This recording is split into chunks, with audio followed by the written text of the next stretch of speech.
Olá, alunos! Tudo bem com vocês? Eu sou a professora enfermeira Hariane Mello. Estarei ministrando uma aula hoje pela disciplina de Fundamentos em Saúde para cursos técnicos.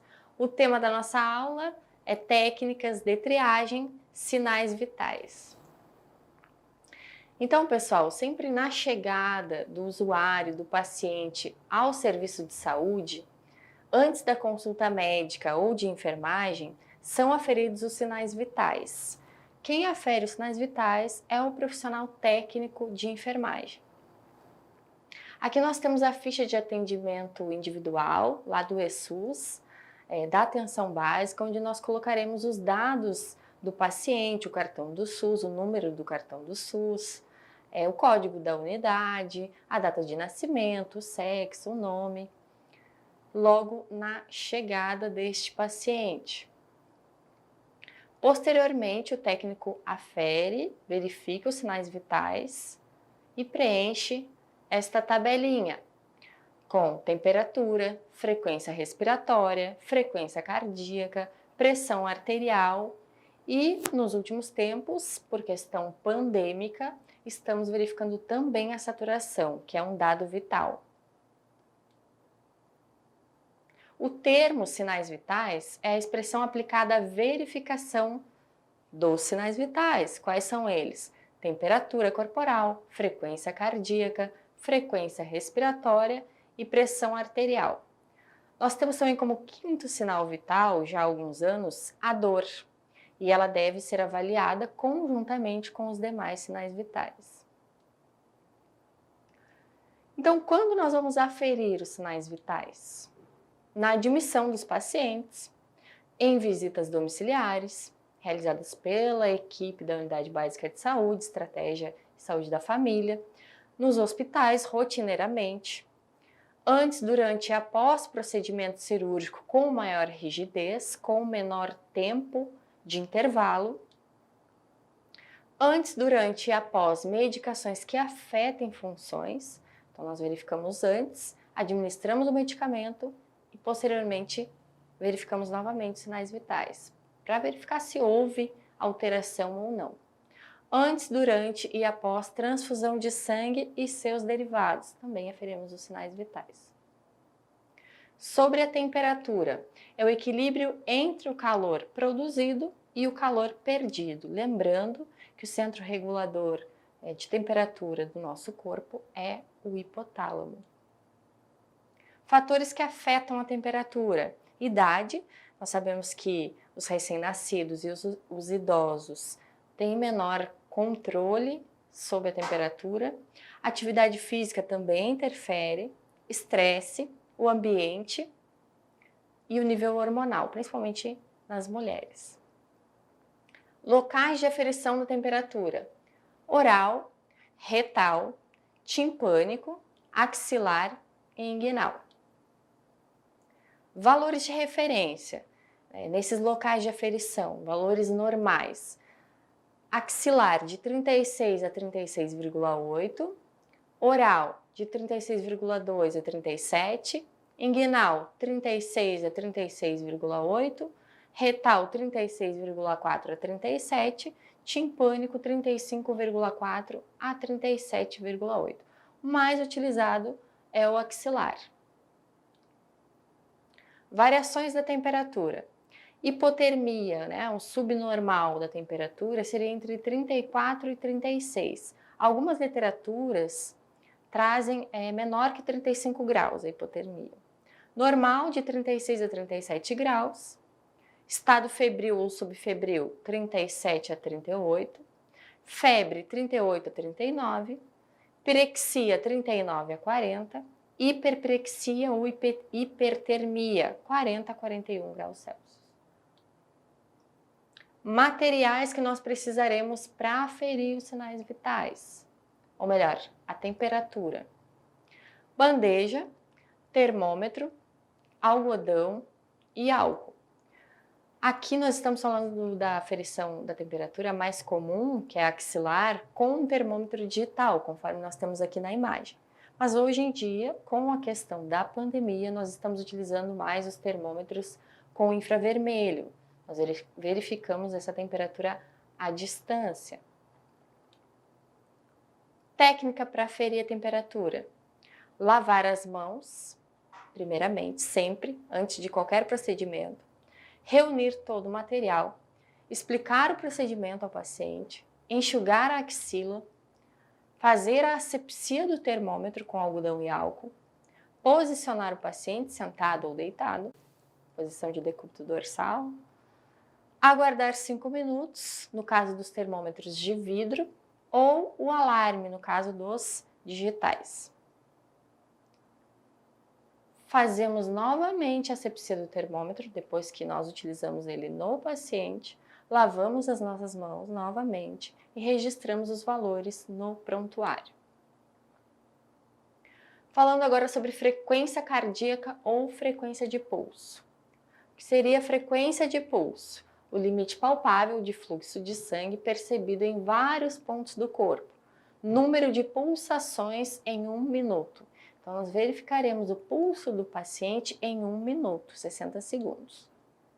Locais de aferição do pulso, nós temos o pulso temporal, pulso carotídeo, pulso apical, o braquial, utilizado aqui para verificar a pressão arterial também, o pulso radial, que é o mais utilizado, pulso femoral, pulso poplíteo, tibial posterior e dorsal do pé. Então, temos vários locais para verificar a pulsação do nosso paciente.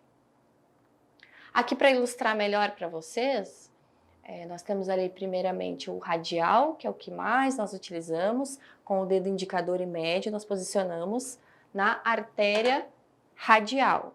Sempre vai ser o lado do polegar. Verifiquem aí em vocês, se vocês conseguem aferir em vocês mesmos o pulso radial. Pronto? Na carótida também nós verificamos, femoral, poplítea, pedioso ou dorsal do pé e tibial posterior. Parâmetros, de pulsações. No lactente, nós temos 120 a 160 pulsações por minuto, porque nós estamos falando em verificação de pulso. Criança, de 90 a 140 pulsações por minuto. Pré-escolar, 80 a 110. Escolar, 75 a 100. Adolescentes, de 60 a 90. E adulto, 60 a 100 pulsações por minuto. Normocardia, no adulto, por exemplo, seriam essas pulsações de 60 a 100. Verifiquei o pulso no adulto e obtive um valor de 60 a 100. Normocardia. Bradicardia, verifiquei a frequência cardíaca diretamente na posição do coração, na posição do ictus cordis. E o valor foi menor que 60. Eu tenho bradicardia. Taquicardia, fiz a mesma verificação e o valor foi maior que 100 batimentos por minuto. Taquicardia. Bradisfigmia seria a verificação do pulso menor que 60 pulsações por minuto. Aí nós estamos falando de bradisfigmia. E novamente a verificação no pulso maior que 100 pulsações por minuto, estamos falando de taquisfigmia. É uma mudança aí de nomenclatura da frequência cardíaca e da frequência de pulso. Fatores que interferem na aferição do pulso. Atividade física pode interferir, emoções, hemorragias, drogas, temperatura. Como nós vamos aferir o pulso? Reunimos o material, caneta e folha de registro, relógio ou cronômetro, como eu já havia falado, nós precisamos contar em 1 minuto as pulsações do nosso paciente. Devemos lavar as mãos antes do procedimento, explicar o procedimento ao paciente, contar a frequência de pulso em 1 minuto e não em 15 segundos, pessoal. Não devemos aferir em 15 segundos ou 30 e multiplicarmos. Isso não é o correto. A aferição de pulso, a verificação de pulso é em 1 minuto. Lavamos as mãos novamente, registramos no prontuário o número de pulsações por minuto.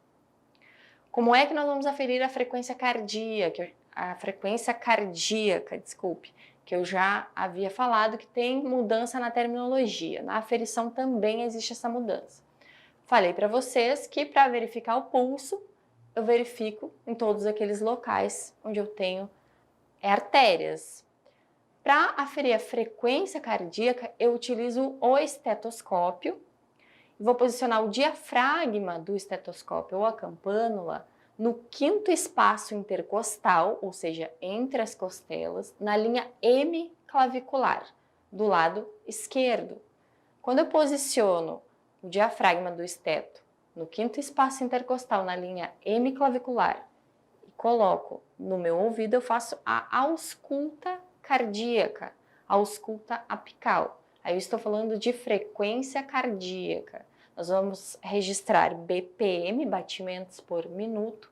Essa frequência cardíaca também pode ser aferida através do monitor multiparâmetros, onde a gente posiciona os eletrodos e lá no monitor vai estar presente a frequência cardíaca.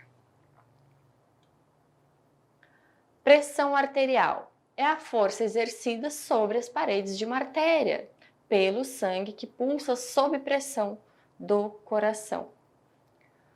Nós temos aí, nas terminologias, a normotensão, que seria a PA em níveis normais, hipertensão, níveis acima do normal e hipotensão abaixo.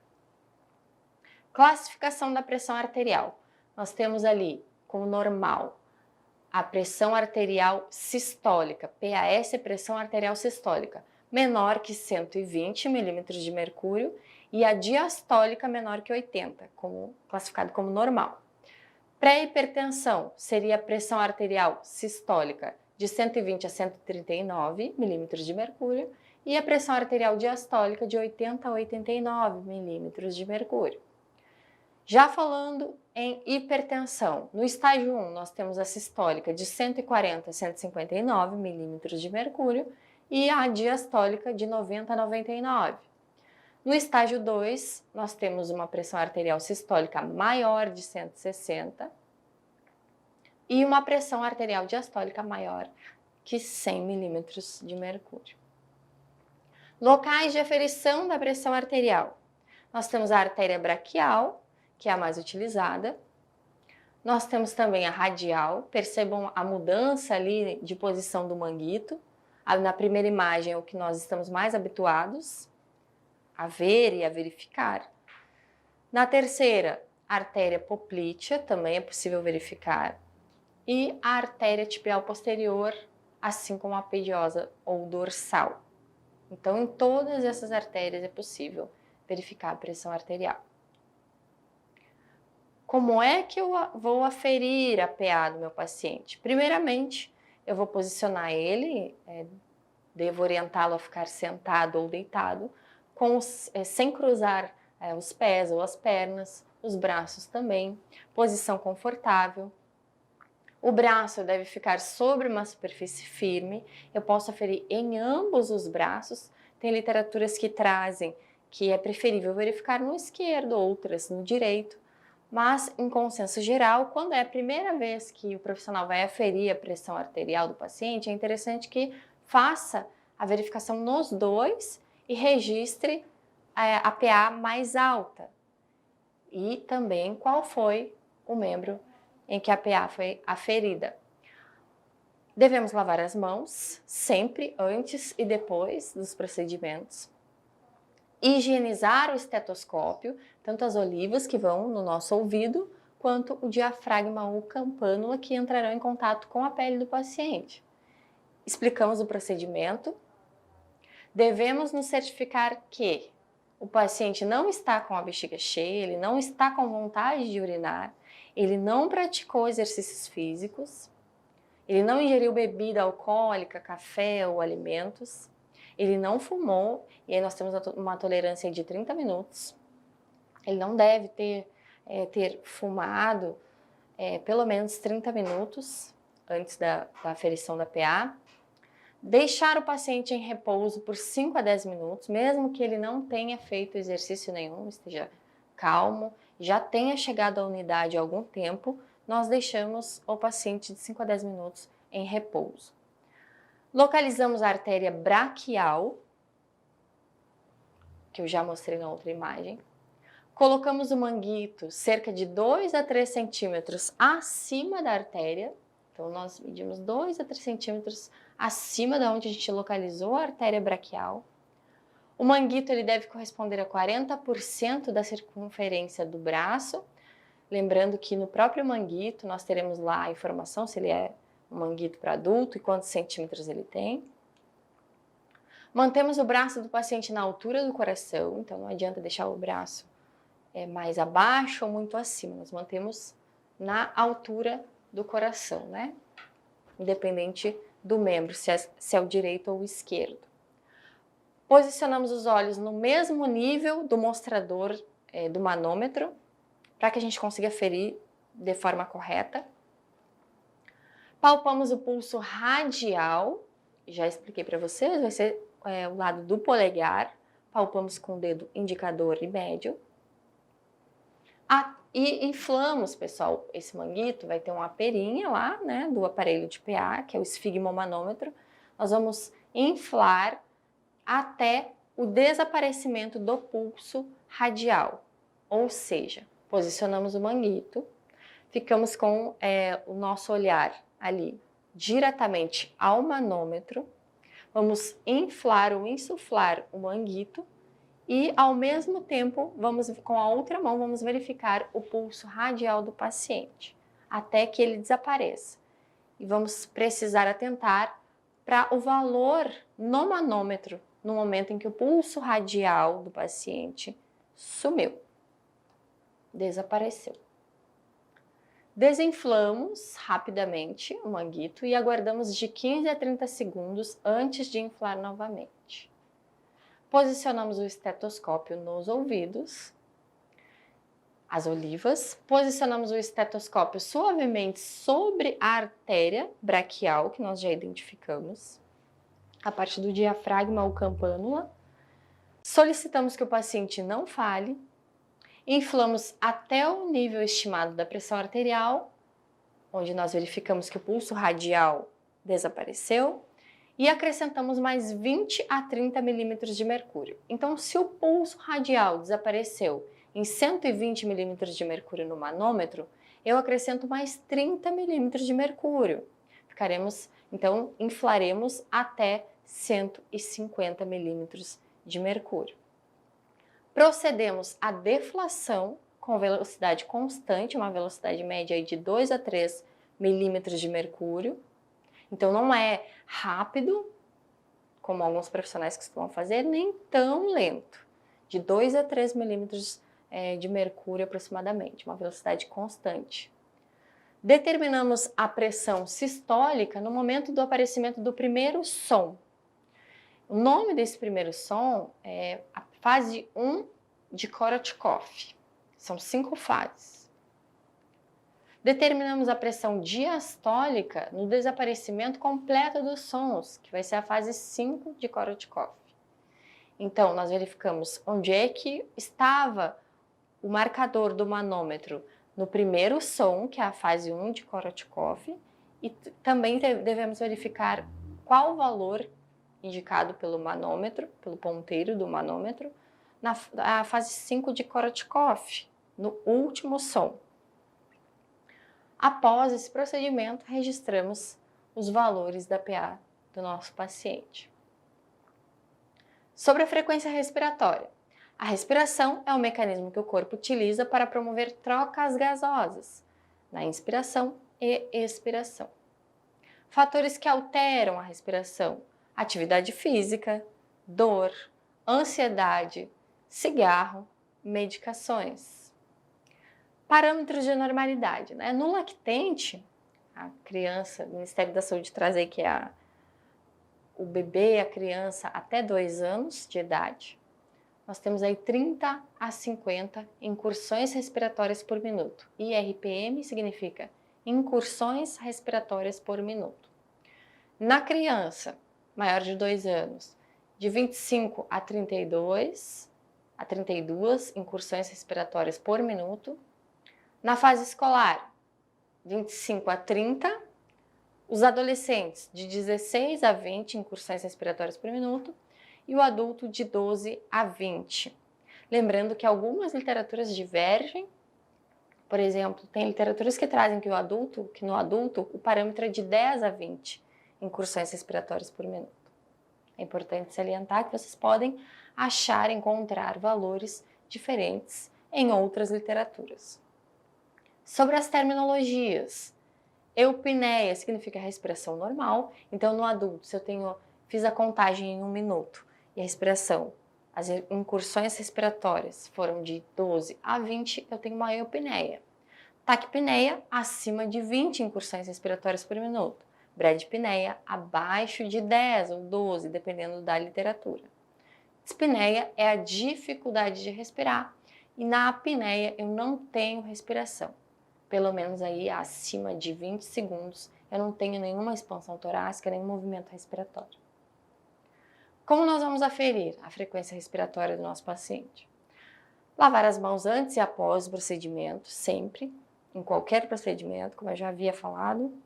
Manter o paciente em posição confortável, manter a privacidade do paciente. Se necessário, remover roupa na altura do tórax para uma melhor visualização. Os pacientes estão com várias roupas, né? Nós removemos para poder verificar essa expansão torácica.